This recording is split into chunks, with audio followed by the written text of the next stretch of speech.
حاجی یوسف نے کہا کہ بھائی اگر ان میرڈ لڑکی خواب میں جڑواں بچوں کو فیڈ کروا رہی ہو تو اس کی کیا تعبیر ہوتی ہے؟ غیر شادی شدہ نے اگر بچوں کو فیڈ کراتے ہوئے خود کو دیکھا ہے تو اس کا مطلب یہ ہے کہ اس کی زندگی میں کوئی مصروفیت بڑھنے والی ہے. ایک تو کیونکہ بچے کو جب فیڈ کروایا جاتا ہے تو اس وقت کیا ہوتا ہے، ماں سب کام چھوڑ دیتی ہے، نہ وہ کپڑے دھو سکتی ہے، نہ برتن دھو سکتی ہے، سب ایون کہ کوئی کام کر رہی ہو اور بچہ رونے لگے تو ماں اپنا کام چھوڑ کے آ جاتی ہے. تو یہ ماں کی شفقت بھی ہے، اللہ تعالیٰ نے کیسا جو ہے نا وہ دل رکھا ہے.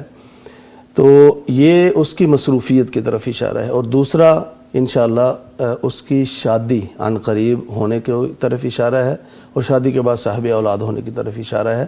لیکن مصروفیت کا جو اس میں عمل دخل ہے وہ بہت ضروری. اس میں ایسا بھی ہوتا ہے بعض دفعہ کوئی آدمی شادی سے پہلے اس کی مصروفیت جو ہے وہ جاب کی صورت میں، یعنی ایک آدمی اسٹوڈنٹ ہے، وہ پڑھنے کے بعد فوری طور پہ جاب والی، اب جاب جو ہے نا وہ ایک مصروفیت ہے آدمی کی، وہ یعنی جس کو ہم کہہ لیں آوارگی والی، آزادی والی زندگی، یعنی آوارگی نہ کہیں تو آزادی کہیں تو بے فکری والی جو زندگی ہے وہ تقریباً ختم ہو جاتی ہے اور پھر آدمی ایک مصروف ہو جاتا ہے، مشغول ہو جاتا ہے.